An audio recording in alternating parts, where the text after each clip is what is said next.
Welcome to Zim's Beer Review, a YouTube and podcast production presented by Anchor.fm.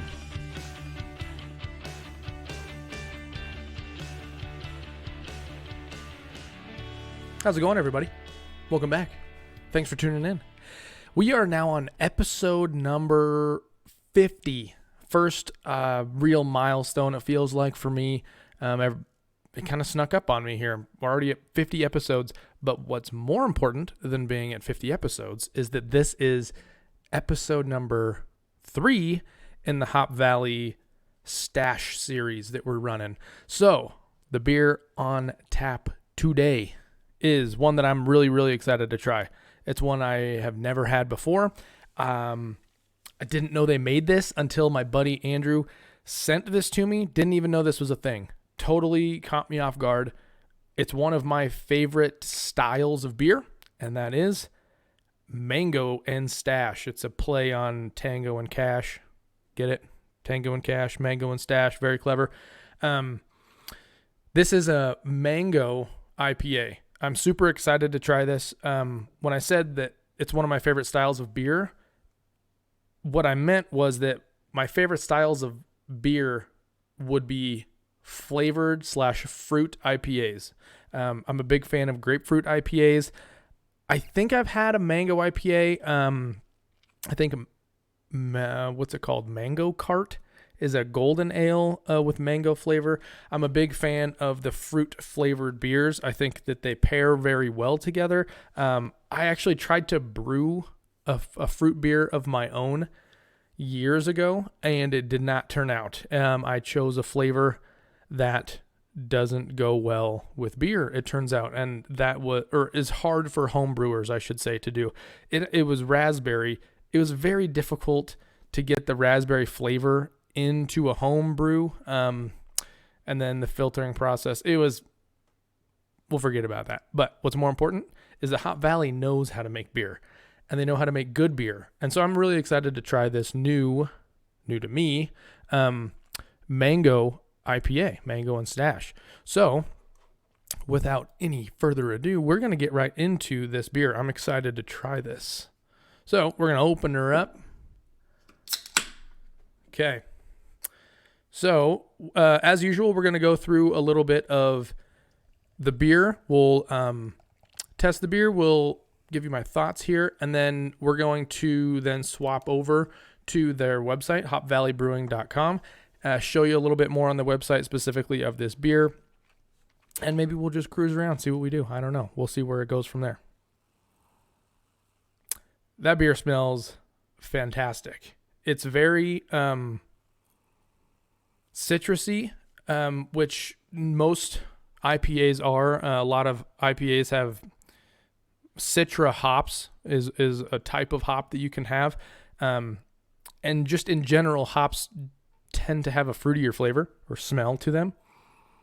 This one really does smell like mango, which is kind of crazy.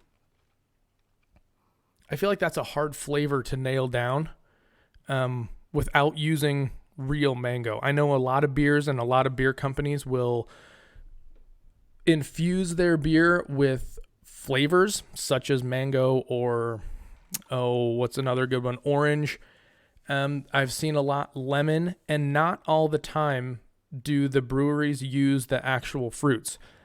I'm interested to see if Hop Valley did decide to go with real fruit or an extract or something rather than just like a flavoring to get the flavor.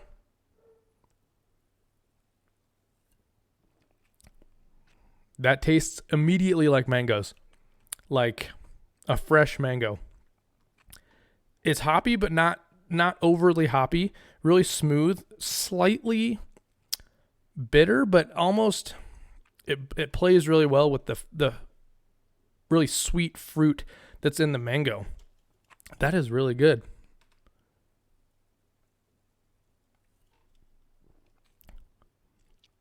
Oh yeah. Oh, it says right here on the can. I'll read it to you. Oh, my light's tipping over. It says, Mosaic Cryo Hops and Mango Puree partner up to deliver a double punch of flavor and aroma that is sure to leave you craving a sequel. You bring the chainsaw, we'll bring the beer. Very, very clever. Yeah, this is a very delicious beer.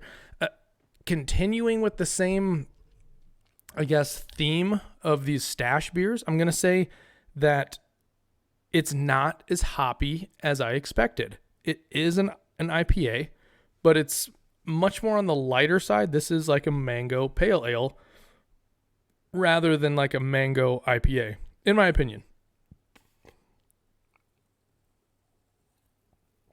Super smooth drinking beer. Slightly hazy look to it. I'm not 100% sure if this is unfiltered or not. I don't even know if it says. But it has a hazy look to it. Really golden color.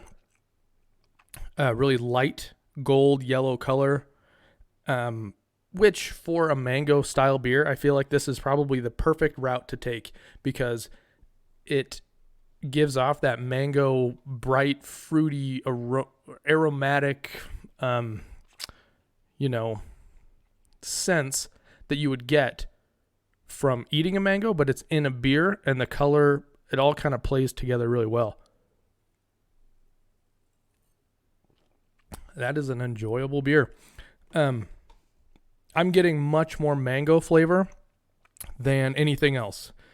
I do get the beer hoppy bitterness to it. Obviously it's still an IPA, but it is a very subdued IPA with high marks for mango flavor. They did that superbly on this. Very enjoyable beer. We're going to swap over now to the website preview. Here we go. So this is, again, you're probably familiar with it by now. This is hopvalleybrewing.com. Encourage you to go check out their website. There's lots of stuff to see on their website that I haven't shown yet. We'll touch on a little bit of it today, but I encourage you to dig through their website if this is interesting to you in any capacity. It's a very entertaining website. They have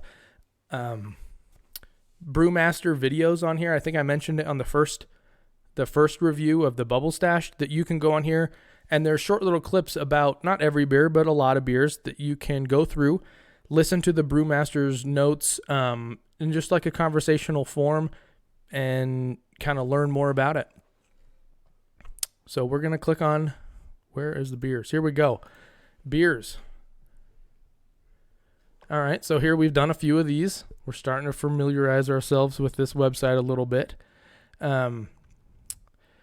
When this episode will be posted, Hop Valley will have already announced that this Stash Exotic is a real beer. So if you're watching the YouTube, you know what I'm talking about. I've mentioned this a few times already. So this beer actually started out as a total joke on April Fool's Day, and they had such a big and bold response from fans that wanted this beer that they said, well, what the heck? Let's actually brew this thing. So hopefully I can give you guys a review on this beer in the future. It's looking like it will be released in May. So I'll stay in touch with Hop Valley and see what we can do about getting this beer here on the podcast. But as we scroll down, here we go. Mango and Stash IPA. Another beer brewed with their cryo hops. I did learn a little bit more about the cryo hop process, and I can pull up some information on that. I actually was in touch with Hop Valley Brewing, and they kind of let me know a little bit more about the cryo hops, but we'll touch on that in just a second. So, Mango and Stash. This has 6% ABV, so it's right in line with the Bubble Stash, more so than the Bambino that we had the other last week. This is right where you'd want a good fruit IPA to be, I think. You wouldn't want it to be much less because then you're getting into the super light pale ales almost. But you don't want it to be so strong that you lose that mango flavor, if you know what I mean, because that could easily happen. So they've done a very good job with that. IBU's really low. Again, we're only at 30 IBUs. There's beers you can get at 80, 90, 100 IBUs. So 30 is very low. So here's a little blurb that they have about the mango and stash. It starts with barley and wheat base and adds a generous amount of mango puree. So 11 pounds per barrel. That's a lot of mango. So it's showing in the beer. It's coming through very well to complement the natural stone fruit characteristics of the Mosaic cryo hops. The result is a double punch smoothie of fruit and hop flavors that will leave you craving a sequel. There we go. So very delicious beer. I thoroughly enjoy this beer. I'm sadly disappointed that I cannot get Hop Valley beers locally here. It's quite the bummer. But I wanted to read you guys, if I can find it. I'm not sure if I'm going to be able to find it. Okay, here we go. So Hop Valley reached out to me. We talked a little bit. I wanted to touch on the cryo hops. So I mentioned it briefly in both of the previous episodes that cryo hops were in some way harvested in sub-zero temperatures, but I didn't know a whole lot about it. They listened to the podcast. They reached out. They sent me some information specifically about cryo hops. So forgive me for just reading here, but just for the purposes of the podcast and clarity, I want to just read exactly what cryo hops are, because I got an email and I'm still not convinced I understand this. So anyways, cryo hops are a proprietary process from Yakima Chief Hops. They're a hop manufacturer. If you do home brewing, you might be familiar with Yakima Chief. They're very, very popular hops. If you're buying your own hops, there's a good chance that it's Yakima Chief hops. So in a nutshell, the concentrated lupulin, I don't know if I'm pronouncing that right, of the whole leaf hops are cryogenically separated at sub-zero temperatures in a nitrogen bath, resulting in just the lupulin powder without the hop stems or plant material. This was inspired by the cannabis world, and this is essentially, so basically they were inspired by that. By removing the plant material, you can enhance the flavors and aromas and reduce the bitterness, which now explains why you're getting the flavor of the hops. Like I've mentioned on the previous 2 episodes, you're getting the flavor of the hops, but you're not getting the bitterness. And I was describing them as session IPAs, but it's really the fact that they're just not as bitter because of this process. It still tastes like an IPA, but it's just not bitter, and I didn't understand why. And so I was on the right track with that. It really is just less bitter this way. Anyway, so Hop Valley, they were collaborating with Yakima Chief Hops on cryo hops since 2011. They used to call it Hop Hash, but there was no nitrogen baths back then. So since they added the nitrogen baths to the process, they've changed the name to cryo hops. So they also had mentioned in here, this was something that I found interesting, that these hops cost more to manufacture and harvest. They say that it costs about 4 times that of normal hops. But the kicker is you need far less hops per batch of beer. So it ends up being almost a wash where you pay more per hop in a sense, but then you're utilizing less per brew. So it ends up kind of working out on both ends, plus you get less bitterness and you're getting better flavor. It's a super cool process that they've come up with, and I see why they're adding it to a lot of their existing beers. Most of the stash line we've done, I think, have all been cryo hops. It's pretty cool process. So anyways, that gives you a little bit of a background on the whole cryo hop thing. So straight from Hop Valley, that's what it means. Thank you guys for reaching out and giving me some information on that. I know the listeners probably appreciate facts rather than me just blabbering and making assumptions. But anyways, thank you guys for tuning in for another episode. Really excited about this Hop Valley series. We got one more stash beer left. That will be next Thursday. It's going to be Cryo Stash, which is the pinnacle of what I've been told.